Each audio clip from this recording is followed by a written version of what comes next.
Chapter 9: Establishment of the Mughal Empire. A quick glance. Mughal invasion of India under Babur's command. Babur's expeditions to India. First Battle of Panipat. Babur's victory over Rajputs and Afghans. Overall qualities of Babur. Humayun's accession to the throne. Humayun's conflict with his brothers. Humayun's defeat at the hands of Sher Shah Suri. Humayun's exile and return. An overview of Humayun's rule. The Mughals were the descendants of the Mongols who came to India as invaders and then established their empire here. They invaded India under the command of Babur. The Mughal Empire in India lasted for almost 250 years. During these years, the Mughals ruled India and expanded their empire to almost the entire Indian subcontinent. They also left a long-lasting mark on the society, culture and architecture of India.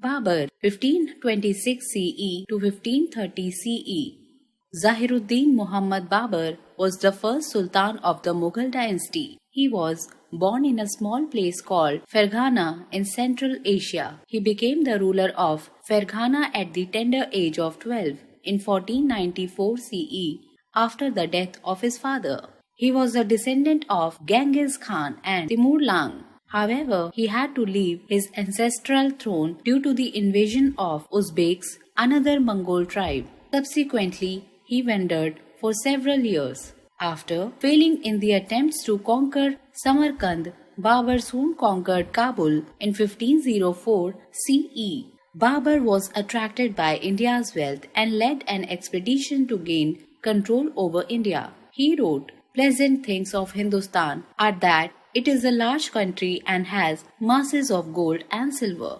Babur was one of the most illustrious men of his age. He knew Persian and Arabic languages and wrote a very perceptive autobiography called Baburnama or Tuzuk-i Baburi in Turkish, his mother tongue. He was a scholar, a keen observer and a poet with great understanding of art. Babur's expeditions to India. The political situation of India after Sikandar Lodi's death was unstable.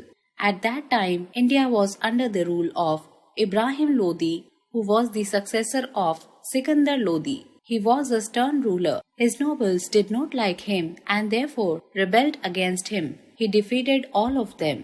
To prevent such revolts in future, he replaced his senior nobles and governors. These nobles conspired with Babur to overthrow Ibrahim Lodi. Daulat Khan Lodi was the governor of Punjab at that time. He invited Babur to invade India. He had felt that Babur, like his ancestor Timur Lang, would return back with the loot after the attack. But Babur invaded India and occupied parts of Punjab in 1524 CE. Then he returned back to Kabul to reorganize and strengthen his army for further attacks on India. He returned back in 1525 CE and defeated Daulat Khan's army in Punjab. Then he marched towards Delhi.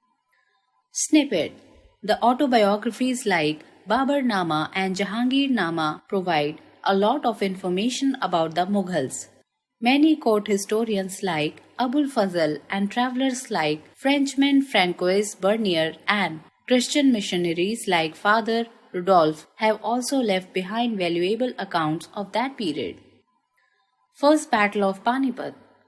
When Ibrahim Lodi came to know about Babur's advancement towards Delhi, he marched from Delhi with a huge army to offer resistance. He met Babur's army at Panipat, a place about 100 kilometers from Delhi in 1526 CE, where the first Battle of Panipat was fought between both the armies.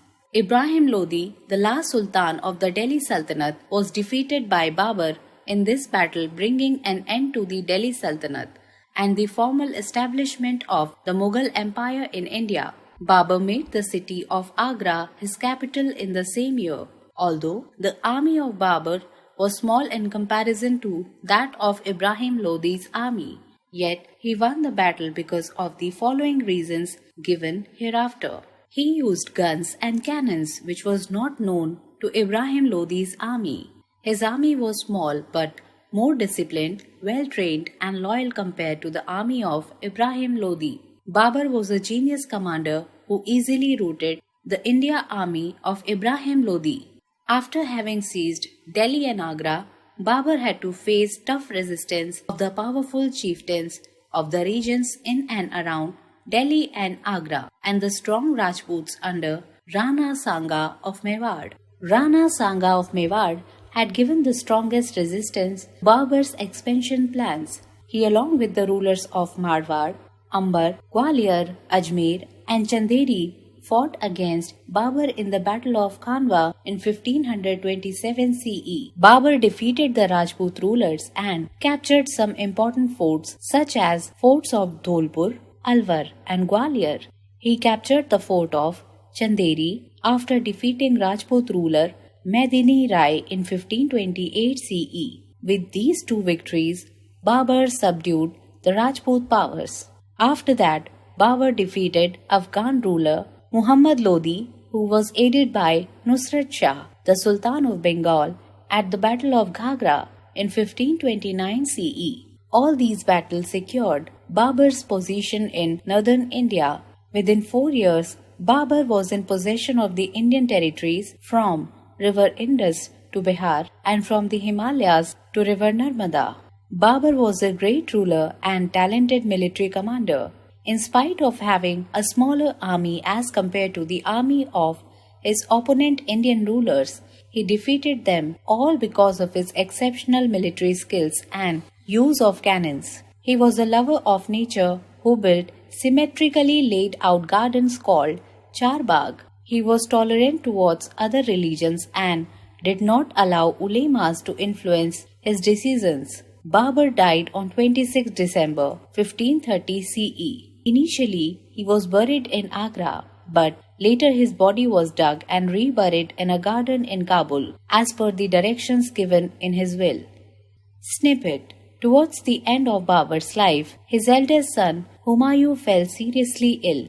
It is said that in a religious ceremony, he transferred his son's illness to himself and sacrificed himself in order to save Humayun. As Humayun recovered, the former became worse, and after 2 or 3 months, Babur died.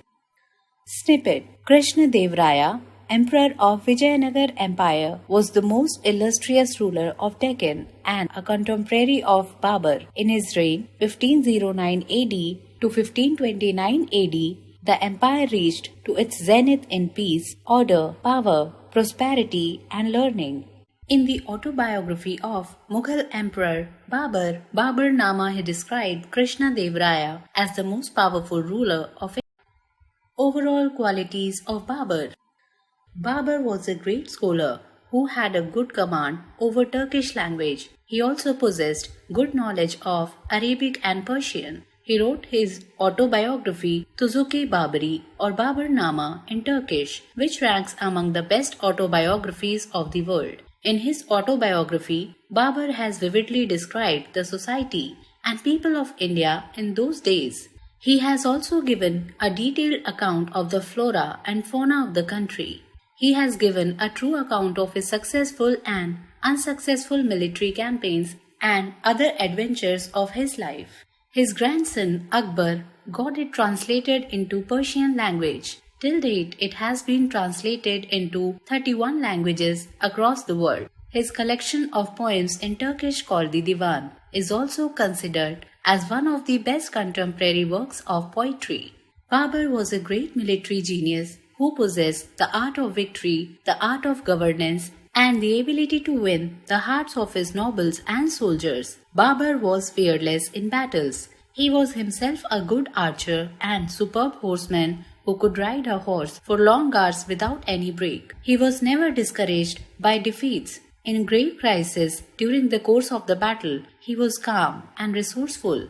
He knew the art of using several tactics and strategies in war. In the Battle of Khanwa, when his soldiers had lost courage, his emotional appeal to them worked wonders for them. They fought valiantly and won. He successfully maintained a balance among his Mughal, Afghan and Indian nobles and soldiers. Babur was a proficient builder. He constructed many buildings at Agra, Fatehpur Sikri, Bayana, and Dholpur. He planted several gardens of fruits and flowers. In his autobiography, Babur wrote, 680 laborers used to work every day on my buildings at Agra, while 1941 stone cutters worked every day on my buildings at Sikri, Bayan, Dholpur, Gwalior, and Kol, Aligarh. Babur was very affectionate in domestic relations. He was an obedient son, an affectionate father, reliable friend, and a good relative. In his will, he advised his son Humayun, do not fight against your brothers even though they may deserve it. Babur's rule was characterized by his efforts to consolidate his power and establish a strong administrative system. He introduced reforms in the military, judiciary, and revenue collection, which laid the foundation for the Mughal Empire's future growth and prosperity. He also promoted cultural exchange and patronized the arts, leading to the development of a unique Mughal culture that was a blend of Persian, Turkish, and Indian traditions. Humayun, 1530 CE to 1540 CE, 1555 CE to 1556 CE.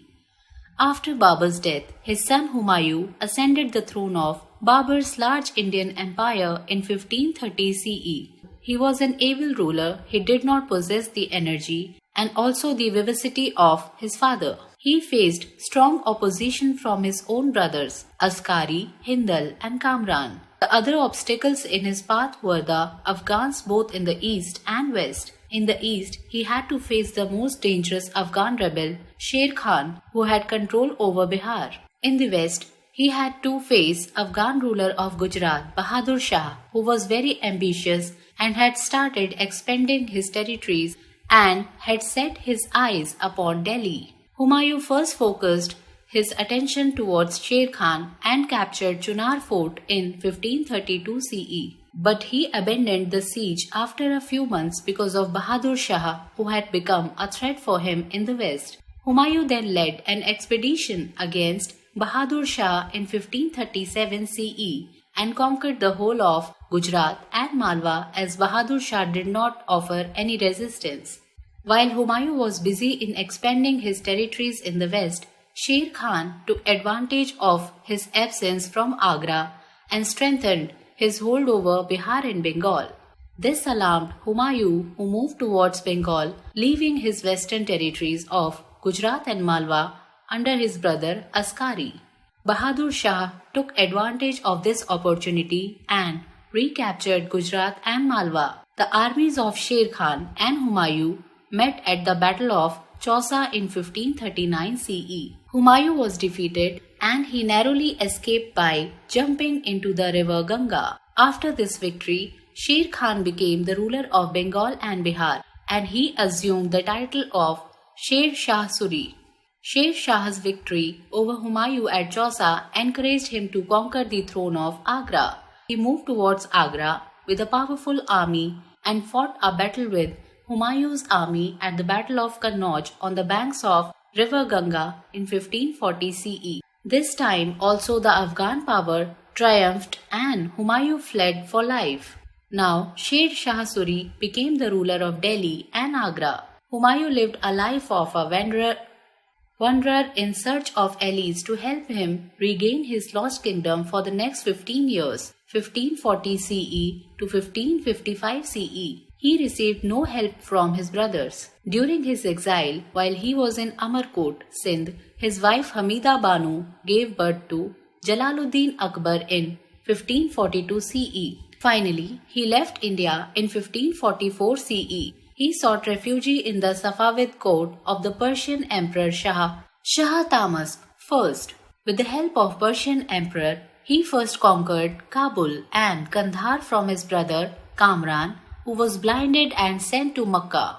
Askari was also imprisoned and sent to Makkah. His third brother, Hindal, was killed by an Afghan. Thus, Humayun consolidated his position in the whole of Afghanistan.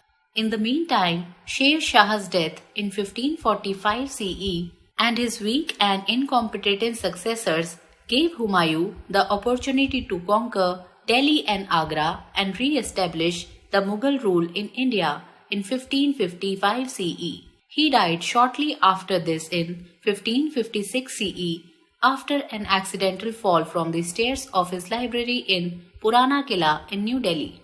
Humayun's biography, Humayun-Nama, was written by his scholar sister Gulbadan Begum, who was an accomplished writer and poetess. It is an important historical source that gives us detailed information about the life of Humayun.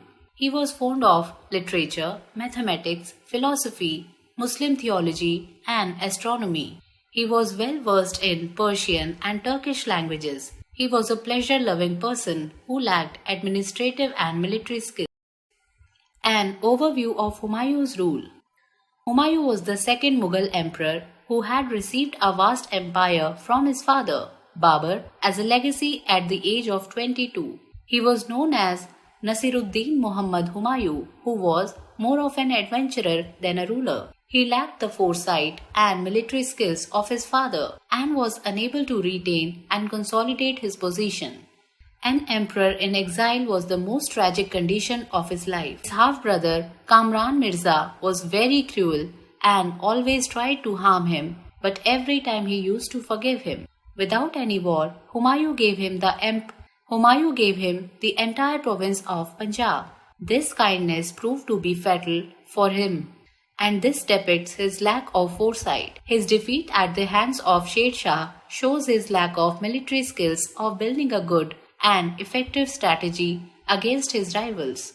Although he was not very experienced in the ruling process, but the inhabitants of Delhi were very happy during his reign. Humayun was considered as the most ethical ruler, and he made a policy not to attack any Muslim. His religious policy depicts that he was Sunni Muslim, but his inclination towards Sufism was very much appreciated. The Shias had great respect towards him. However, his contribution in Mughal architecture is unforgettable. He was the first person who introduced double domes and high arch concept in Indian architecture. Humayun's tomb is the first golden tomb within the Indian subcontinent. It was constructed between 1562 CE and 1571 CE in Delhi. The main attraction of the tomb is the tall gateway popularly known as Pishtak and a central towering structure. The use of red sandstone for the main walls and the edges furnished with white marble marks the architecture more historically significant. Later on, it became a significant aspect of Mughal architecture. It signifies the architectural innovation of the Mughal phase. It is said that Shah Jahan was inspired by his tomb and determined to use white marble while constructing the Taj Mahal for Mumtaz. The foundation of Mughal art was laid by Humayun and integration of Persian art and culture was initiated by him. He focused on the development of literature and architecture. Henceforth, his time is considered as the golden era of art and architecture in the entire Mughal period. He did not concentrate on expanding his empire. Rather, he paid attention to architectural development. Glossary. Descendants, a person who is related to someone who lived before. Mongols, tribal people who live mainly on the Mongolian plateau. Illustrious, well-known, respected and admired for past achievements. Perceptive, ability to explain things clearly. Keen, strong. Rooted, to defeat somebody completely. Ulemas, Muslim scholars trained in Islam and Islamic law, Maulvi. Exile, the state of being forced to live outside one's own country. Legacy, a gift by will, especially of money or personal property. Half-brother, a brother with whom you share one parent. Recap. The Mughals were the descendants of the Mongols who came to India as invaders and then established their empire here. They invaded India under the command of Babur. Babur was attracted by India's wealth and led an expedition to gain control over India. Babur was one of the most illustrious men of his age. He was a scholar, a keen observer, and a poet with great understanding of art. Babur invaded India and occupied parts of Punjab in 1524 CE. Then he returned back to Kabul to reorganize and strengthen his army for further attacks on India. He returned back in 1525 CE and defeated Daulat Khan's army in Punjab. Then he marched towards Delhi. Ibrahim Lodi, with a huge army to offer resistance, met Babur's army at Panipat in 1526 CE, where the first battle of Panipat was fought between both the armies. Ibrahim Lodi, the last sultan of the Delhi Sultanate, was defeated by Babur in this battle, bringing an end to the Delhi Sultanate and the formal establishment of the Mughal Empire in India. Babur made the city of Agra his capital in the same year. Rana Sanga of Mewar, along with the rulers of Marwar, Gwalior, Ajmer and Chanderi, fought against Babur in the Battle of Khanwa in 1527 CE. Babur defeated the Rajput rulers and captured some important forts such as forts of Dholpur, Alwar and Gwalior. He captured the fort of Chanderi after defeating Rajput ruler Medini Rai in 1528 CE. Within 4 years, Babur was in possession of the Indian territories from river Indus to Bihar and from the Himalayas to river Narmada. Babur was a lover of nature who built symmetrically laid out gardens called Charbagh. He was tolerant towards other religions and did not allow ulemas to influence his decisions. Babur died on 26 December 1530 CE. Initially, he was buried in Agra, but later his body was dug and reburied in a garden in Kabul, as per the directions given in his will. After Babur's death, his son Humayun ascended the throne of Babur's large Indian empire in 1530 CE. Though he was an able ruler, he did not possess the energy and also the vivacity of his father. Humayun faced strong opposition from his own brothers, Askari, Hindal and Kamran. The other obstacles in his path were the Afghans both in the east and west. In the east, he had to face the most dangerous Afghan rebel, Sher Khan, who had control over Bihar. In the west, he had to face Afghan ruler of Gujarat, Bahadur Shah. The armies of Sher Khan and Humayun met at the Battle of Chausa in 1539 CE. Humayun was defeated and he narrowly escaped by jumping into river Ganga. Sher Shah, with a powerful army, fought a battle with Humayun's army at the Battle of Kannauj on the banks of river Ganga in 1540 CE. This time also, the Afghan power triumphed and Humayun fled for life and lived a life of a wanderer for the next 15 years. 1540 CE to 1555 CE. Finally, he left India in 1544 CE. He sought refuge in the Safavid court of the Persian Emperor Shah Tahmasp I. Sher Shah's death in 1554 CE and his weak and incompetent successors gave Humayun the opportunity to conquer Delhi and Agra and re-establish the Mughal rule in India in 1555 CE. Humayun was fond of literature, mathematics, philosophy, Muslim theology and astronomy. He was well versed in Persian and Turkish language. He was a pleasure-loving person who lacked administrative and military skills.